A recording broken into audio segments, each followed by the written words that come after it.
So కాబట్టి అపోహలకు లోను కాకండి. మా ప్రభుత్వానికి స్పష్టత ఉంది, స్పష్టమైన విధానాలు. మాకు అర్థం కాకపోతే మీలాంటి అర్థమైన వాళ్ళని పిలిచి కూర్చోబెట్టుకొని మాట్లాడతాము. మేమే మేధావులమని ఇంట్లో కూర్చొని మేము అనుకోము.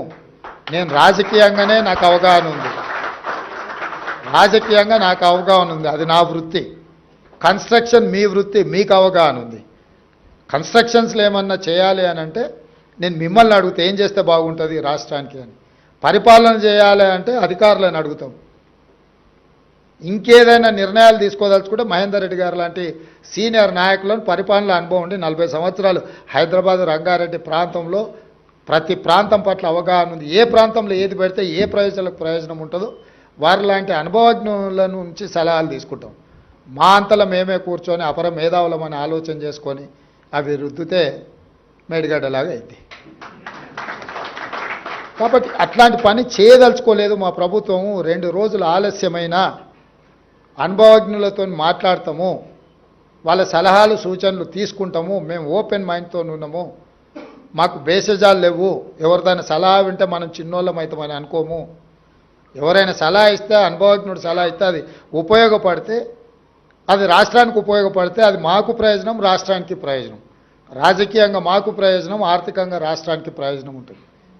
కాబట్టి ఒక క్రమ పద్ధతిలో గతంలో సృష్టించిన సమస్యల్ని పరిష్కరించుకుంటూ భవిష్యత్తుకు ప్రణాళికలు వేసుకుంటూ ఆ ప్రణాళికలో భాగంగా స్టేక్ హోల్డర్స్ అందరితోని మాట్లాడే విధానాన్ని మా ప్రభుత్వం తీసుకుంటుంది. మీకు అనిపించవచ్చు కొంత గందరగోళం, కొంత ఆలస్యం అవుతుందనో. ముఖ్యమంత్రి గారు వచ్చారు, ఎంఏయుడి ఆయన దగ్గర ఉంది, ముఖ్యమంత్రి ఆయన దగ్గర ఉంది, మా అనుమతులు ఏమీ వస్తలేవు, ఎక్కడొక్కడ ఆగిపోయినట్టున్నాయి, ఇన్వెస్ట్మెంట్ చేసినాం, ఇంట్రెస్ట్లు వచ్చి నెత్తి మీద పడుతున్నాయి. ఇట్లా మీ ఆలోచన మీదే, నేనేం మీ ఆలోచనని తప్పుపట్టట్లేదు. మీరు మీ ఆందోళన కూడా నేను అర్థం చేసుకోగలను. కానీ పరిపాలన ఏందో అర్థం చేసుకోవడానికి నాకు కొంత సమయం కావాలి. నేను కూడా అట్లనే సంతకాలు పెట్టేదాన్ని పెడతాంటే బాలకృష్ణతో పాటు మనం కూడా ఉంటాం. అందుకోసమని నేను ఏం చేస్తున్నానో నాకు అవగాహన ఉండాలని నేను ఎక్కువ నమ్ముతా. చేసేసిన తర్వాత ఇదేందని నేను ఆలోచన చేయను. చేయకంటే ముందు 100 సార్లు ఆలోచన చేస్తా. ఆలోచన చేసినాక నిర్ణయం తీసుకున్నాక ఇంకెవరేం చెప్పినా కూడా నా నిర్ణయం ప్రకారం ముందుకెళ్తా. నిర్ణయం తీసేసుకున్న తర్వాత ఆలోచన చేస్తే అది నా విధానానికి విరుద్ధము. అందుకే హైదరాబాద్ నగరాన్ని ప్రపంచంతో పోటీ పడే నగరంగా తీర్చిదిద్దుదాము.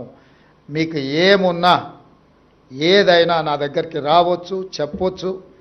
పర్సనల్ ఎజెండా లేకుండా స్టేట్ ఇంట్రెస్ట్లో వస్తే 100% అక్రాస్ ద టేబుల్ ఆ ఇష్యూస్ని రిజాల్వ్ చేస్తా. పర్సనల్గా కూడా ఏదైనా ఉంటే అది చట్టపరిధికి లోబడి ఉంటే పర్సనల్గా కూడా ఎవరికైనా పలకడానికి నాకు ఎలాంటి అభ్యంతరం లేదు.